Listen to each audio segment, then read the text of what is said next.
વિદ્યાર્થી મિત્રો, ધોરણ 11 ચેપ્ટર નંબર 3 પ્લાન્ટ કિંગડમ વનસ્પતિ સૃષ્ટિ. વનસ્પતિ સૃષ્ટિમાં આપણે અભ્યાસ કરી રહ્યા હતા લીલનો, અને લીલની અંદર સામાન્ય લક્ષણો ની ચર્ચા કર્યા પછી મેં તમને એવું કહ્યું હતું કે લીલને આપણે ત્રણ વર્ગોની અંદર વહેંચી શકીએ: ક્લોરોફાઇસી, થિયોફાઇસી અને રોડોફાઇસી. સર્વપ્રથમ ટોપિક છે ક્લોરોફાઇસી.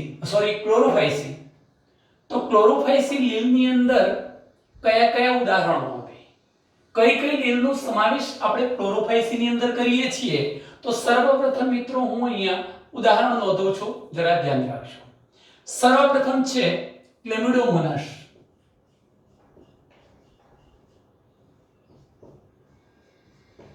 એક કોષીય લીલ.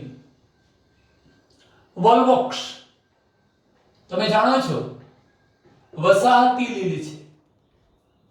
યુલોથ્રિકસ,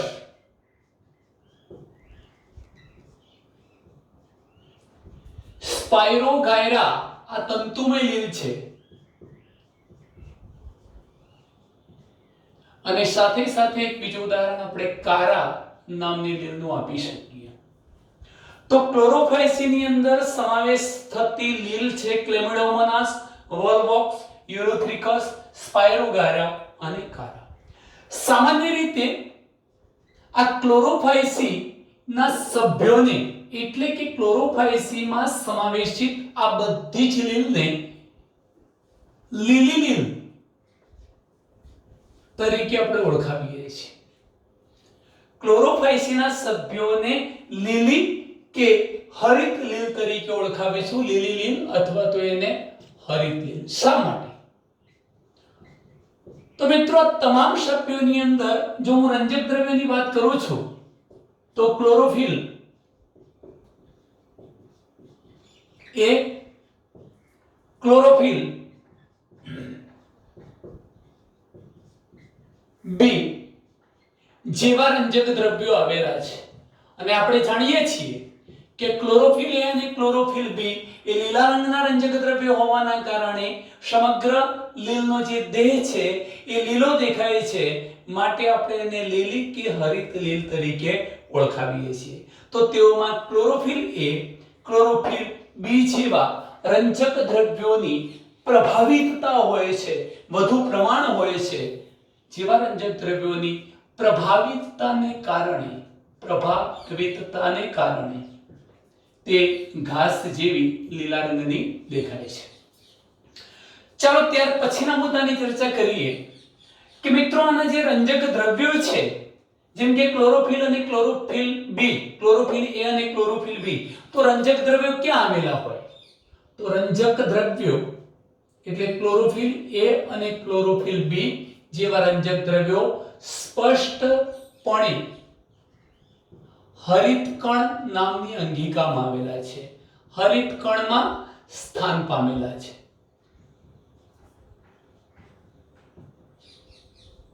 હરિતકણમાં સ્થાન પામેલા છે.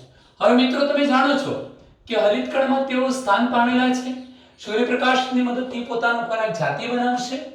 અહીંયા આ ઉપરાંત હરિતકણમાં એક બીજી વિશેષ રચના હું તમને કહીશ, પ્રોભુજક, કે જે પ્રકાશ સંશ્લેષણથી બનેલો જે ખોરાક છે એનો સંગ્રહ કરતી એક કે વધુ રચનાઓ છે. એની પણ ચર્ચા કરીએ છીએ. એ પહેલા રંજક દ્રવ્યો સ્પષ્ટપણે હરિતકણમાં સ્થાન પામેલા છે. હરિતકણ કેવા કેવા આકારના હોઈ શકે? તો આ લીલની અંદર હરિતકણો વિવિધ આકારના હોઈ શકે.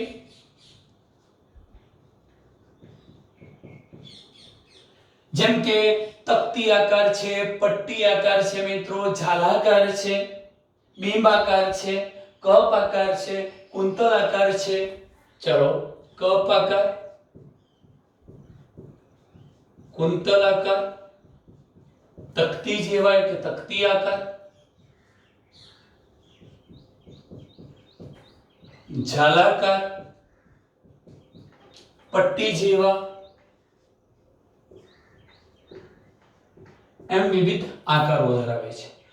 તો ક્લેમિડોમોનાસ, વોલ્વોક્સ, યુરોથ્રિકસ, સ્પાયરોગેરા અને કારા જેવી જે ક્લોરોફાઇસીની લીલ છે એમાં જોવા મળતા હરિતકણો વિવિધ આકારના હોઈ શકે. કપ આકારના છે, કુંતલ આકાર છે, તકતી આકારના છે, જાલાકાર છે, પટ્ટી જેવા છે, બિંબ જેવા છે. હજુ પણ લખી શકીએ કે બિંબ આકારના પણ હોઈ શકે. બિંબ આકારના પણ હરિતકણો હોય છે. ચલો મેં તમને કહ્યું એમ મિત્રો કે હરિતકણમાં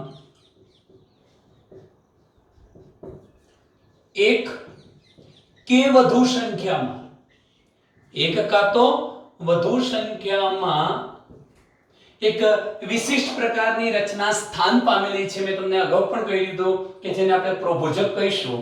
તો એવું નથી, જરૂરી નથી કે આ બધી જ લીલમાં, પણ ક્લોરોફાઇસીના કેટલાક સભ્યોમાં અથવા ઘણા સભ્યોમાં હરિતકણોમાં સ્થિત પ્રોભુજક તરીકે ઓળખાતી એક કે વધુ સંગ્રાહક રચનાઓ આવેલી હોય છે. કેવી? તો હરિતકણમાં એક કે વધુ સંખ્યામાં સ્થિત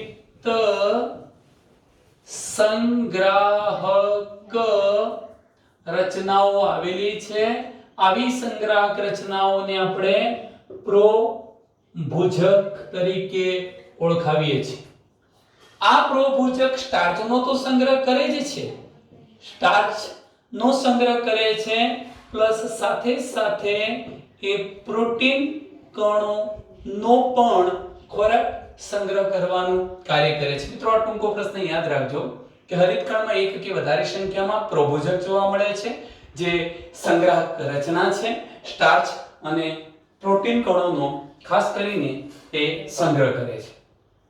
કેટલીક લીલ ખોરાક સંગ્રહ તરીકે તૈલી બિંદુઓ ધરાવે છે. એટલે એમ પણ કહી શકાય કે કેટલીક લીલમાં ખોરાક સંગ્રહ તૈલી બિંદુઓ સ્વરૂપે થાય છે. તૈલી બિંદુઓ સ્વરૂપે પણ ખોરાક સંગ્રહ થતો જોવા મળે છે. હરિત લીલ સામાન્યતઃ સખત કોષ દિવાલ ધરાવે છે મિત્રો, અને એની કોષ દિવાલને બે આવરણો છે. સામાન્ય રીતે સખત કોષ દિવાલ, જાડી કોષ દિવાલ હોય તો અંદરનું જે આવરણ છે એ સેલ્યુલોઝનું બનેલું, જ્યારે બહારનું જે આવરણ છે એ પેક્ટોઝનું બનેલું, પેક્ટિન યુક્ત પોલિસેકેરાઇડનું બનેલું, પેક્ટોઝનું બનેલું. તો યાદ રાખજો કે હરિત લીલ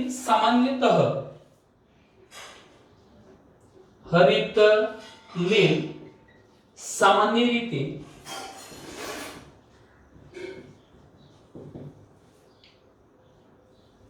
સખત કોષ દિવાલ ધરાવે છે. આ કોષ દિવાલમાં અંદરનું સ્તર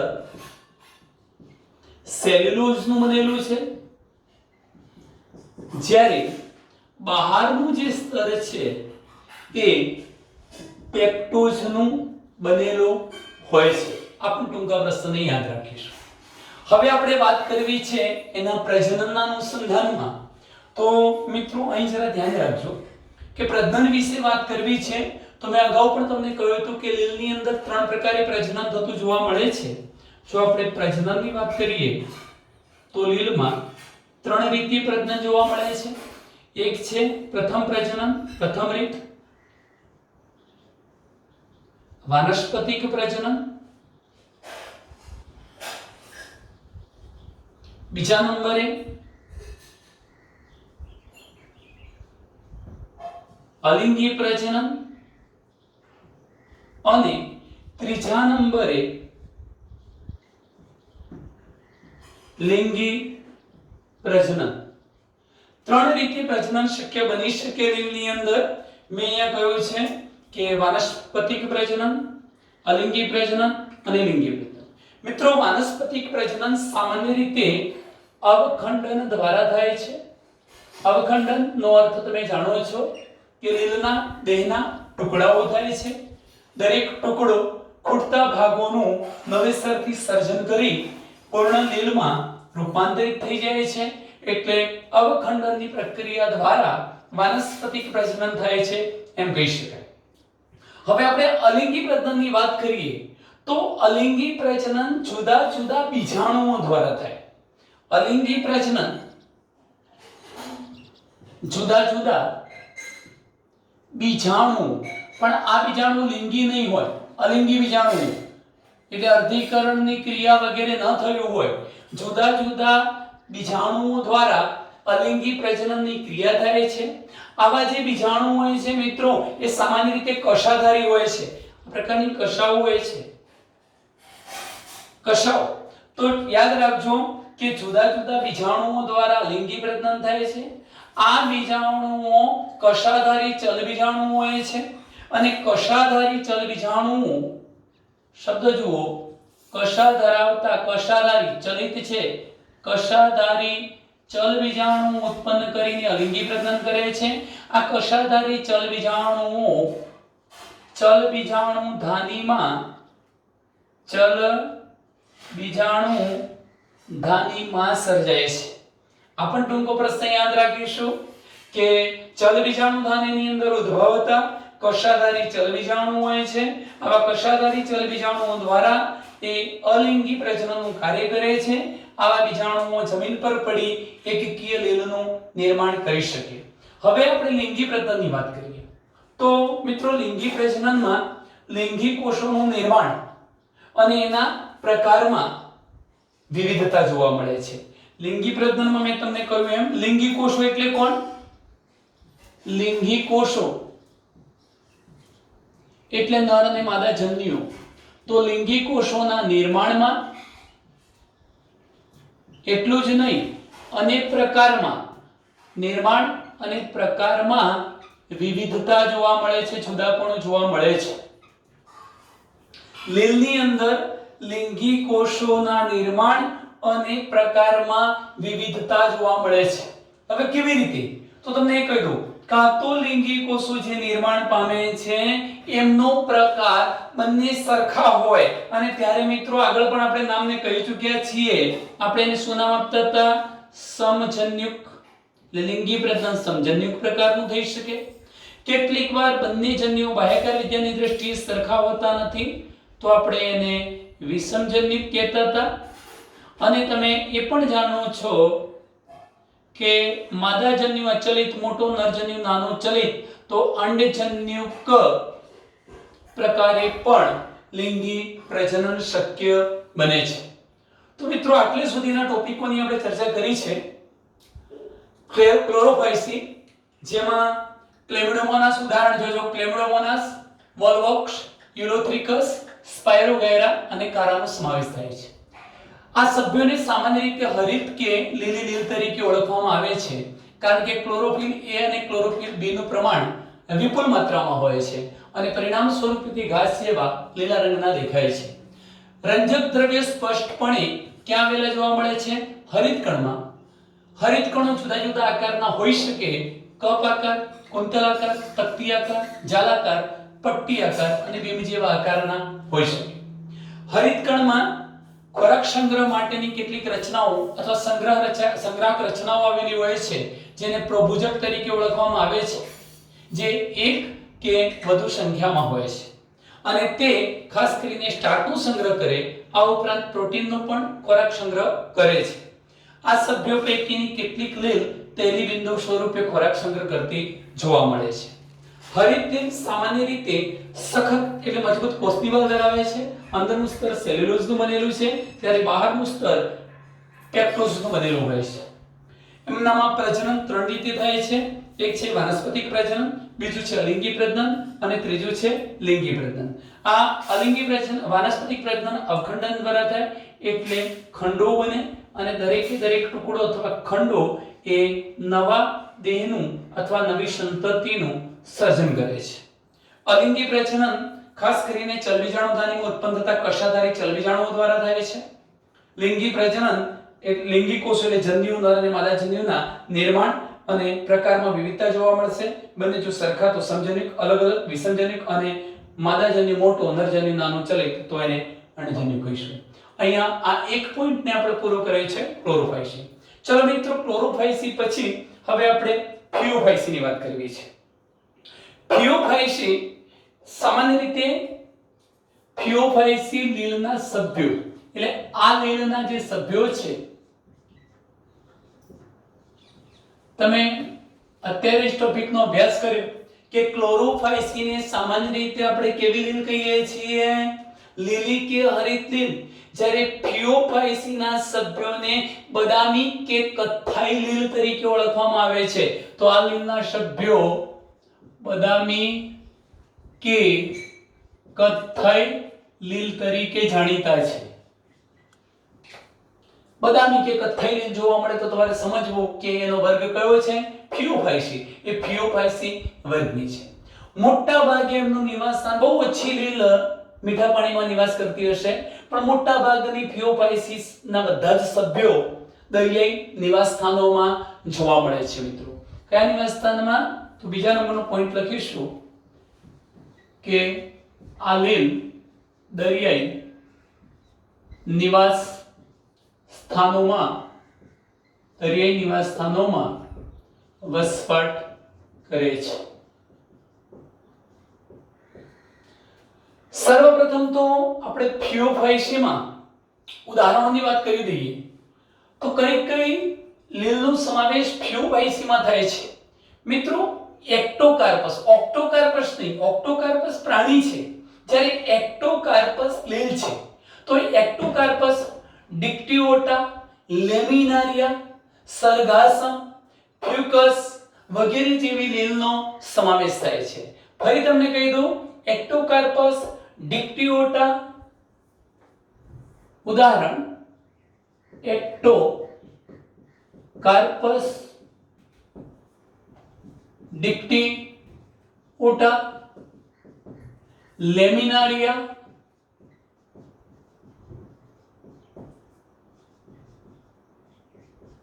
સરગાસમ જેવી લીલનો સમાવેશ થાય છે. ઉદાહરણ તરીકે એક્ટોકાર્પસ છે, ડિક્ટિઓટા છે, લેમિનારિયા છે, સરગાસમ છે. મિત્રો અગાઉ અભ્યાસ કરી ગયા હતા આપણે શરૂઆતમાં, ફ્યુકસ એ પણ આમાં આવશે. ફ્યુકસ નામની લીલનો સમાવેશ પણ ફિયોફાયસીમાં થાય છે. આપણે એનો દેહ કેવો છે એની ચર્ચા કરીએ તો બિલકુલ સાદા શાખિત, બહુ જટિલતાવાળા નહીં, સાદા અને શાખિત સ્વરૂપથી માંડીને સાદા શાખિત તંતુમય સ્વરૂપો કોના છે? એક્ટોકાર્પસના. જો અહીં લખું છું કે સાદા શાખિત તંતુમય સ્વરૂપ, તાંતણા જેવું તંતુમય સ્વરૂપ, કૌંસમાં લખું છું. એક્ટોકાર્પસમાં આ પ્રકારની રચના હશે. એક્ટોકાર્પસ. તો એક્ટોકાર્પસ એ સાદા શાખિત તંતુમય સ્વરૂપ ધરાવતી લીલ છે. ત્યાંથી શરૂ કરીને સાદા શાખિત તંતુમય સ્વરૂપથી શરૂ કરીને એમનો જે દેહ છે એ ખૂબ જટિલતા ધરાવતો અતિ શાખિત સ્વરૂપનો પણ હોઈ શકે. શરૂ કરીને અતિ શાખિત, વધારે પડતી શાખિત, અતિ શાખિત સ્વરૂપનો પણ હોઈ શકે. મિત્રો આની વાત કરીશું તમને ખબર પડશે કે ફિયોફાયસીના કેટલાક સભ્યો દરિયાઈ લગભગ 100 ફૂટની ઊંચાઈ સુધી પણ એ પોતાનું પ્રભાવીપણું સ્થાપિત કરતા હોય છે, દરિયાઈ ઘાસ તરીકે ઓળખાતા હોય છે. એની પણ આપણે ચર્ચા કરીએ છીએ. ચલો, તો આટલે સુધીના મુદ્દાઓની પહેલા ચર્ચા કરી લીધી. ખૂબ મોટી દરિયાઈ વનસ્પતિનું પ્રતિનિધિત્વ કરે છે કોણ? ફિયોફાયસીના સભ્યો. ખૂબ મોટી દરિયાઈ વનસ્પતિ, ખૂબ મોટી દરિયાઈ વનસ્પતિઓનું પ્રતિનિધિત્વ કરે છે. ફિયોફાયસીના સભ્યો ખૂબ મોટી દરિયાઈ વનસ્પતિનું પ્રતિનિધિત્વ કરે છે. એનો મતલબ કે મોટામાં મોટી દરિયાઈ વનસ્પતિઓ તરીકે તેઓ પોતે અસ્તિત્વ ધરાવે છે. જેઓ 100 મીટર જેટલી ઊંચાઈની પરાકાષ્ઠા સુધી પહોંચી શકે છે. કેટલોય 100 મીટર, 100 ફૂટ નહીં, અગાઉ આપણે 100 ફૂટ કહ્યું તો 100 મીટરની ઊંચાઈની પરાકાષ્ઠા સુધી પણ સમુદ્રમાં એ ઉપર સુધી પહોંચી શકતી જોવા મળે છે. હવે જેમ આના રંજક દ્રવ્યોમાં ક્લોરોફિલ એ અને ક્લોરોફિલ બી મુખ્ય હતા, તો મિત્રો અહીંયા પણ ક્લોરોફિલ એ તો હોય છે પણ ઓછા પ્રમાણમાં. આ ઉપરાંત ક્લોરોફિલ સી નામનું રંજક દ્રવ્ય હોય છે, કેરોટીનોઇડ્સ હોય છે, ઝેન્થોફિલ હોય છે. ઉપરાંત વધારાનું કેવું હોય તો ફ્યુકોજેન્થિન પણ હોય છે. તો આટલા રંજક દ્રવ્ય આવેલા છે. રંજક દ્રવ્યના અનુસંધાનમાં વાત કરીએ તો આ લીલના સભ્યોમાં ક્લોરોફિલ A, ક્લોરોફિલ B, ઝેન્થોફિલ, ફ્યુકોજેન્થિન, કેરોટીનોઇડ્સ જેવા રંજક દ્રવ્યોની હાજરી જોવા મળે છે. હવે જો ક્લોરોફિલનું પ્રમાણ ઓછું છે, ક્લોરોફિલ A, ક્લોરોફિલ B, મેં લખ્યું છે ક્લોરોફિલ A હોય, ક્લોરોફિલ B હોય, સોરી ક્લોરોફિલ B નહીં, chlorophyll C, chlorophyll A, chlorophyll C, ઝેન્થોફિલ, ફ્યુકોજેન્થિન, કેરોટીનોઇડ્સ જેવા રંજક દ્રવ્યોની હાજરી જોવા મળે છે. ત્યાં ફક્ત ક્લોરોફિલ A અને ક્લોરોફિલ B નું પ્રભુત્વ હતું.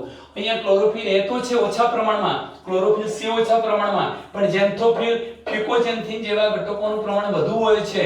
કેરોટીનોઇડ્સ, કેરોટીન જેવા જે રંજક દ્રવ્યો હતા એમનો પણ સમાવેશ થાય છે. હવે વિચારો કે લીલની અંદર ખાસ કરીને બે ઘટકો ફ્યુકોજેન્થિન અને ઝેન્થોફિલ, આ બંને પૈકી કોની માત્રા વધારે છે એના આધારે એ ચમકતા લીલાથી લઈ અને છાયાવાળા બદામી રંગના દેખાય છે. ચમકતા લીલાથી લઈને છાયાવાળા બદામી કઈ બાબતના આધારે? તો ઝેન્થોફિલ અને ફ્યુકોજેન્થિન રંજક દ્રવ્યોની પ્રમાણની સંખ્યાને આધારે આ લીલના સભ્યો ચમકતા, ચળકટ મારતા લીલાથી લઈને તેઓ કથ્થાઈ રંગના પણ છાયવાળા બદામી રંગના હોઈ શકે. કેવા? છાયાવાળા બદામી રંગના દેખાય છે. ચાલો મિત્રો, હવે પછીનો જે મુદ્દો છે ખોરાક કેવી રીતે સંગ્રહ કરે છે. તો અહીંયા ખોરાક જટિલ કાર્બોદિત સ્વરૂપે સંગ્રહ કરે છે. ખાસ કરીને જે લેમિનારિન કે મેનિટોલના સ્વરૂપમાં હોઈ શકે. કાર્બોદિતો તો ખરા, પણ કાર્બોદિતોમાં કયા પ્રકારના કાર્બોદિતો? લેમિનારિન કે મેનિટોલના સ્વરૂપમાં ખોરાક સંગ્રહ કરે છે. તો આ શબ્દ લખીશું કે આ લીલના સભ્યો ખોરાક સંગ્રહ જટિલ કાર્બોદિતો સ્વરૂપે કરે છે. આ જટિલ કાર્બોદિતોમાં ખાસ કરીને કોણ હોય છે? લેમિનારિન અને મેનિટોલ. ફરીથી યાદ રાખો આ બે શબ્દો કે ખોરાક જટિલ કાર્બોદિત તરીકે સંગ્રહિત કરે છે. જટિલ કાર્બોદિતમાં કયા પ્રકારના? તો લેમિનારિન પ્રકારના, લખ્યો છે શબ્દ લેમિનારિન, અને મેનિટોલના સ્વરૂપમાં ખોરાક સંગ્રહ કરે છે. હવે વાત આવી એની કોષ દિવાલ શાની બનેલી છે? તો મિત્રો એની કોષ દિવાલ સેલ્યુલોઝની બનેલી છે, પણ બહારની બાજુએ આલ્જીનયુક્ત જિલેટિનનું આવરણ ધરાવે છે. તો એની કોષ દિવાલ શાની બનેલી છે? આ લીલની કોષ દિવાલ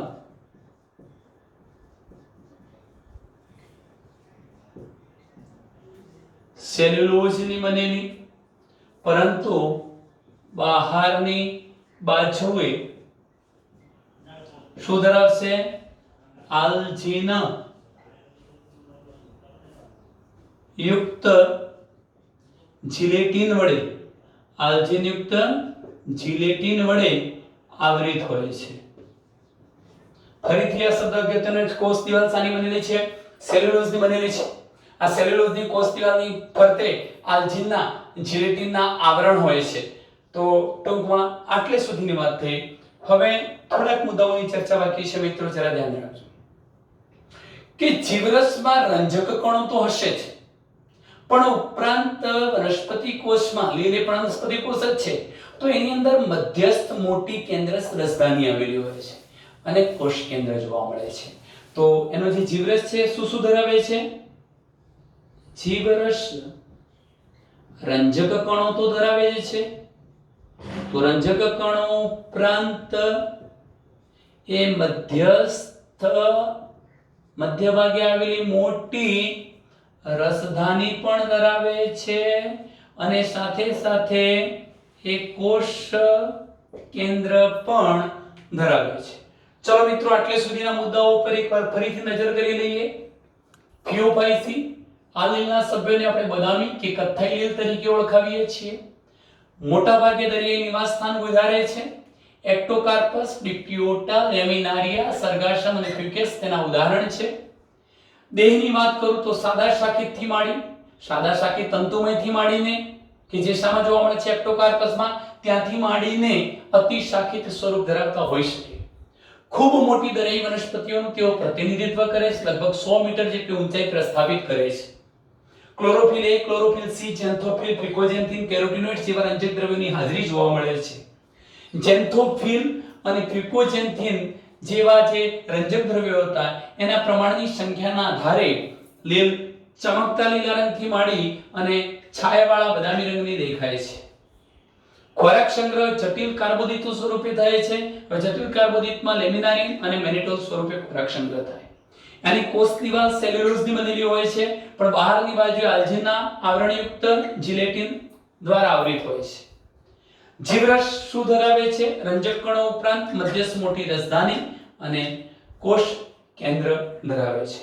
મિત્રો, આટલે સુધીના મુદ્દાઓ પછી હવે 2-3 બાબતોની વાત બાકી રહી છે કે વનસ્પતિ દેહ સામાન્ય રીતે, વનસ્પતિ દેહ એટલે કે લીલનો આ જે દેહ છે એને કોઈ સાથે, કોઈ ખડક વગેરે સાથે ચોંટી રહેવું છે, તો એને ચોંટી રહેવા માટે કે જોડી રાખવા માટે દ્રઢ ગ્રહ અથવા તો સ્થાપક અંગ એવું કહી શકાય. તો વનસ્પતિ દેહ સામાન્યતઃ સ્થાપક અંગ કે દ્રઢ ગ્રહ દ્વારા આધારક સાથે જોડાયેલું રહે છે. ફરીથી સમજો, વનસ્પતિ દેહ, લીલનો વનસ્પતિ દેહ દ્રઢ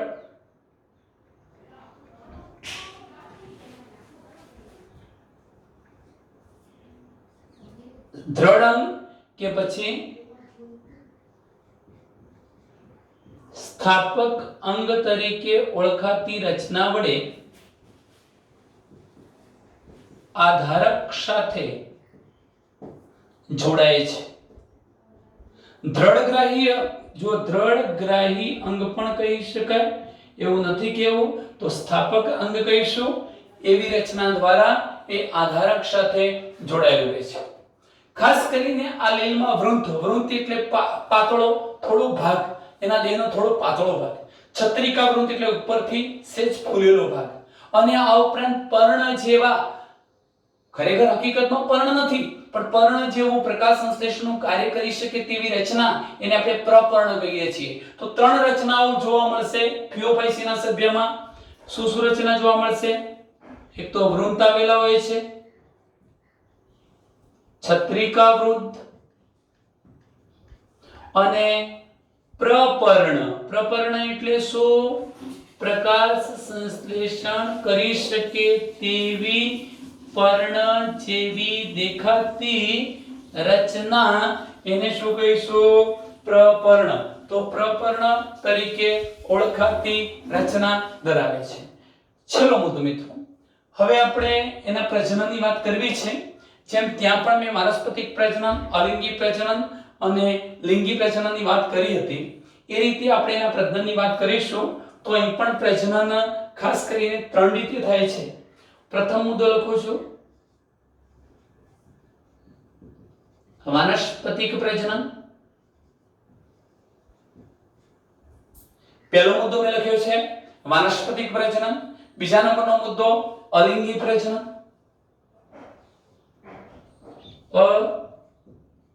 લિંગી પ્રજનન. અને ત્રીજો મુદ્દો છે લિંગી પ્રજનન. પ્રજનન 3 રીતે થશે: વાનસ્પતિક, અલિંગી અને લિંગી. ચલો, વાનસ્પતિક પ્રજનન જે છે એ અવખંડનની ક્રિયા દ્વારા થાય છે. અખંડ તો તમે જાણો છો કે વાનસ્પતિક દેહ ટુકડાઓની અંદર વિભાજિત થાય, દરેક ટુકડો નવી લીલનું નિર્માણ કરે તો તે ઘટનાને આપણે શું કહીશું? અવખંડન. પણ અલિંગી પ્રજનન ખાસ કરીને બદામી લીલમાં દ્વિકશાધારી ચલ બીજાણુઓ દ્વારા થાય છે. યાદ રાખજો, બદામી લીલમાં ખાસ કરીને આપણે આના સભ્યોને બદામી કે કથાઈ કહેતા હતા, તો આ ફિયોફાઇસીના સભ્યોમાં એમાં ખાસ કરીને બદામી લીલમાં અલિંગી પ્રજનન કેવા પ્રકારના? તો દ્વિકશાધારી ચલ બીજાણુ દ્વારા થાય છે. શબ્દ લખીશ, દ્વિકશાધારી ચલ બીજાણુઓ દ્વારા અલિંગી પ્રજનન થાય છે. અહીંયા એ બાબત યાદ રાખજો કે આ દ્વિકશાધારી જે ચલ બીજાણુ ઉત્પન્ન થવાના એનો આકાર નાશપતિ જેવો હોય છે. કેવો? નાશપતિ આકારના દ્વિકશાધારી ચલ બીજાણુ ઉત્પન્ન થાય છે અને બંને એટલે કે બે અસમાન પાર્શ્વીય રીતે જોડાયેલી કશા ધરાવે છે. આવી રચના, ધારો કે હું આ પ્રકારની આમ રચના બતાવું તો આ પાર્શ્વ બાજુથી ઉદ્ભવેલી કશા અસમાન, એક નાની અને એક મોટી, એટલે એવો શબ્દ લખી શકાય કે બે અસમાન પાર્શ્વીય રીતે જોડાયેલી કશા ધરાવે છે. બે અસમાન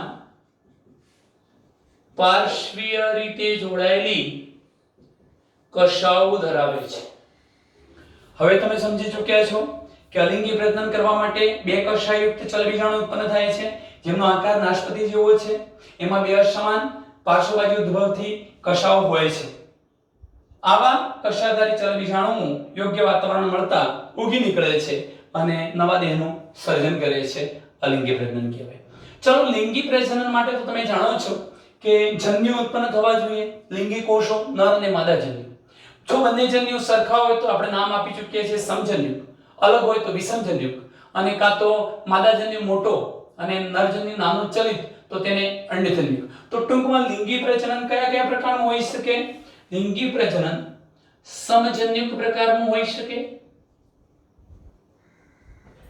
લિંગી પ્રજનન વિષમજન્યુક પ્રકારનું હોઈ શકે, અને લિંગી પ્રજનન કેટલાક સભ્યોમાં અંડજન્યુક પ્રકારનું હોઈ શકે. સમજન્યુક, વિષમજન્યુક અને અંડજન્યુક હોઈ શકે. જન્યુઓનું જોડાણ પાણીમાં થાય છે, કાં તો પછી માની લો કે અંડજન્યુક હોય તો અંડધાનીમાં થાય છે. જન્યુઓનું જોડાણ ક્યાં થાય છે? જન્યુઓનું જોડાણ